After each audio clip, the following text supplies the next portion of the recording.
Starters are the same. Starting lineups in. Lance Thomas is out. Sore left knee. Be reevaluated tonight, and we'll go from there as far as Lance goes. But everybody else is in. Okay, so Kevin's back in. Yeah, Kevin's back in. Chris is in. Okay. And on Mello, how's he doing? I know he was sore after he played 50 minutes the other night. What's the status of his ankle? It seems okay. I mean, he went through shoot around this morning. No problems. I mean, other than just I think soreness, like you said, just from the minutes that he played Monday afternoon. But fortunate, I guess it was an afternoon game, so he had the rest of the evening Monday. And our work was pretty light yesterday, so he should be good to go. Probably still have to work through some timing and rhythm and stuff early on, but should be better today than he was on Monday. Okay, and so KP, like, doing all right? Yeah, yeah, he seems fine. Went through shoot around this morning, no issues. It's just that time of year. I mean, I'm not sure exactly what's going on with Dwayne Wade, but kind of reading and hearing about, battling through some things himself. Obviously, he's much more experienced than Chris, but it's kind of that time of year where a lot of guys are banged up, and you just kind of have to find a way to keep pushing through if you can. If you're injured, you're injured, you're out. But if you're sore or hurt a little bit, that's different. Right. Sort of along those same kind of lines, can you take a look at what Aaron Aflalo has been able to do? And I know that, during the season we've gotten more defined the roles that started to become for some of the guys that have a lot of versatility, but he still seems to be that utility player that can kind of do anything at any time when you need a certain thing, whether it's defense or the way or place that he's hitting his shots. How important is it to have a guy like that that can be that much of a team? Yeah, no, he's guys like Aaron are as valuable than anybody on your roster because of that ability to, kind of be a utility guy to sometimes defend the best player on the other team, to score 25 on a night where you need 25 points scored by a guy like Aaron. And to just have a presence on the floor, even if he's not shooting well percentage-wise, the plays he can make, the shot making, and just the level of toughness that he sometimes plays the game with. All those things help us a lot, and we were excited about having the opportunity to sign him over the summer. We felt fortunate that he chose to be here, and that he wants to be here, and I think it's paying off. Coach, I know you probably aware of the capabilities of this market, but when you hear like that with Chris Stapps, the rookie, is at the fourth most selling popular jersey in the NBA behind Curry, LeBron, and Kobe. Does that surprise you for somebody that's only been in the league for a few months already? Yeah, I would say so. Not really just because of how long he's been in the league, but there's some pretty popular guys out there that weren't ahead of him in terms of that. But yeah, New York's a special place. I mean, that's always a part of the pitch when you're trying to convince guys to come here. But I think you know the little bit of success that we seem to be having helps with that. And I think it also says that Latvia is bigger than we thought it was. A lot of Latvians buying a lot of jerseys, I guess. As you prepare for this game, do you look much at the tape of what happened in Utah? Do I, in terms of the game, Just how our bad? game? Yeah. Okay, no, because there obviously a lot happened for me in Utah. Yeah, of course. To watch? Yeah, I put two pieces of tape on the bottom of the screen so that I did not see the score. And I just tried to watch the game without looking at the actual score from that game. So hopefully we can be a little closer tonight.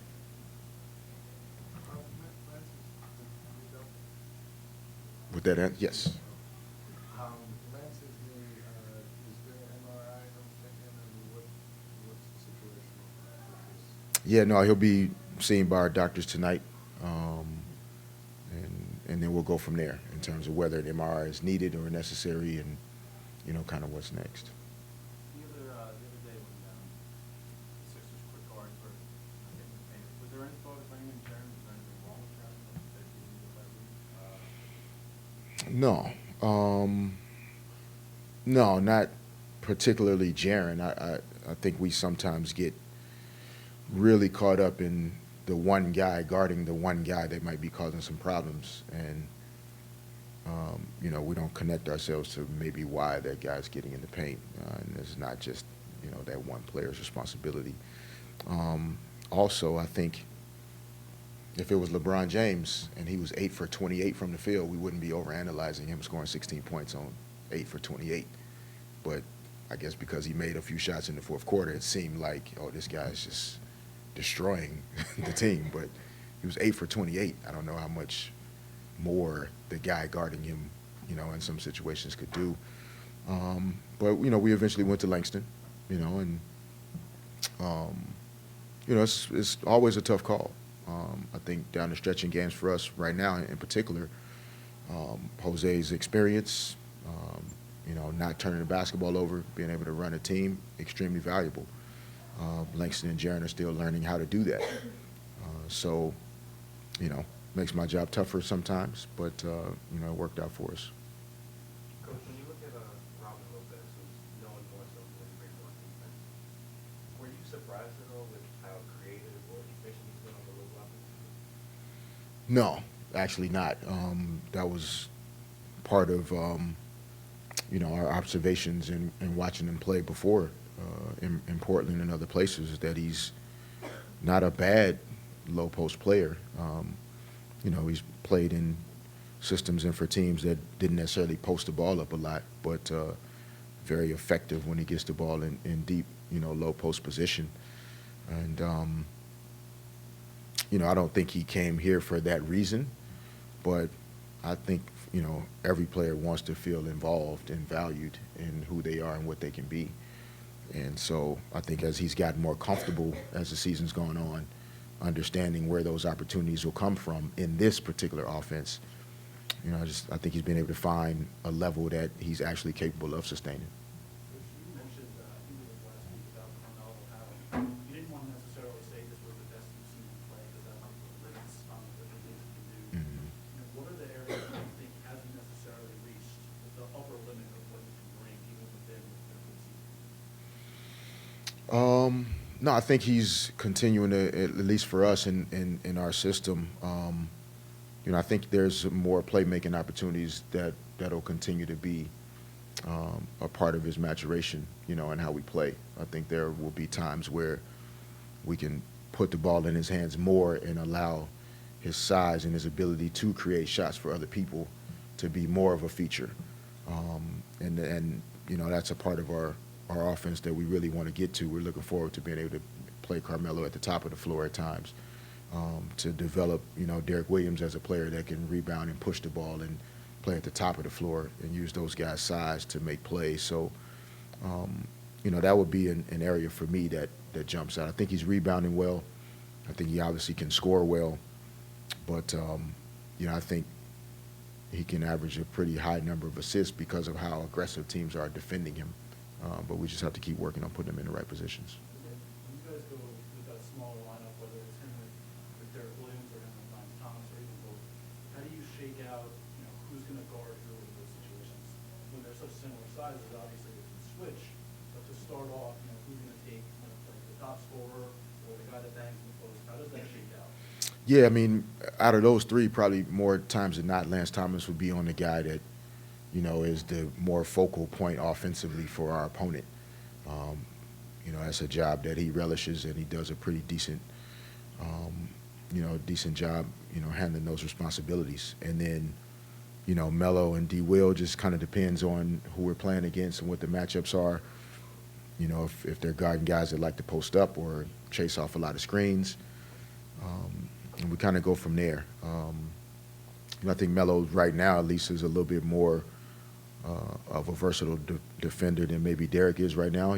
Derek's more athletic, but more of a 4 type of defender. I think Melo's guarded guys that he's chased off of screens before, like he will tonight. So that's kind of how we think of it. You mentioned earlier ways you guys try to keep guys healthier this year. What you think yesterday kind of walked through? But this time of year, is that more and more that you're going to be doing? That wasn't the plan for sure. I mean, the two overtimes, contributes to that some, but even with that, we were done at 4:30, you know, so we really intended to have somewhat of a practice yesterday, but the minutes, Lance banged up, Chris banged up, Kevin's still kind of working his way back. Melo played 50 minutes, Aflalo 45 minutes, so you have to kind of adjust and adapt, but. Yeah, I think as the season goes on, for sure, you have to kind of monitor um, when you do push the guys even more, and then when you kind of pull back, but still try to get better with film and other work. Yeah, always. This elite performance is mental. So even when you do practice, it's being great at this is all mental. Chris said, back in Memphis, that his goal was to try to play 82 games. Do you think that's just pressing him a little too much for you, as a rookie and everything? Do you think that's not your goal, right? I mean, do you feel you have to monitor his minutes tonight and stuff? No, I think it's a good goal to basically want to be healthy and play every game. Whether that happens or not, I don't think we always can control, but I think it's a good goal to have as a player because you have to be intentional about doing that. There's a lot that goes into playing all 82 games in terms of being healthy, taking care of your body, getting rest, etc. Whether or not that happens, we'll see. He's playing really intense minutes right now.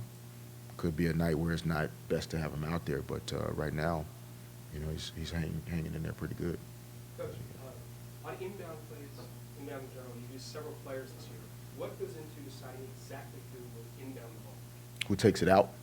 Yeah. The opponent. A lot of teams have put bigger guys on the guy taking it out. It used to always be a guard or a smaller guy. And then teams will put a 7-footer or a 6'10" guy on the guard taking it out he can't see. So we've had to kind of explore putting a wing player or a bigger guy taking it out to be able to see, a bigger guy that might be guarding him. And then it depends on, which guys you want catching the ball to shoot and score as opposed to taking it out. And it's hard, watched a lot of tape on late game situations, and it is hard to get points, in those cases. But, those are the few things, the size of, the players, the opponent and how they like to guard, and then, who you actually want as available options, on the floor. With Kristaps and the staying healthy, obviously he's so big that, injuries, especially like the lower part of his body, might eventually be a concern. Throughout your career, you played with a lot of really big guys too, Shaq and Powell and Bynum. Did you ever pick up anything from, the way those guys that stayed healthy, like Powell didn't, like Bynum, took care of themselves in terms of how to approach Kristaps in terms of with his practice and minutes and stuff like that? Yeah, not that you can, I think, replicate. I think each player is different. Shaq obviously different than Gasol and Bynum. Bynum had some knee history that probably regardless of anything we tried to do, he was going to have some difficulties. Powell's physical makeup, somewhat similar to Chris, where not overly powerful, pretty mobile guy that could, has the potential to stay really healthy. So, Chris's body will tell us, what the best things are to do. But he obviously has goals of staying healthy and being out there every night. And I think that's the most important part of the discussion because it's a choice to try and make sure you're out there every night. And if you think that way, even if you're not, I think you're headed in the right direction.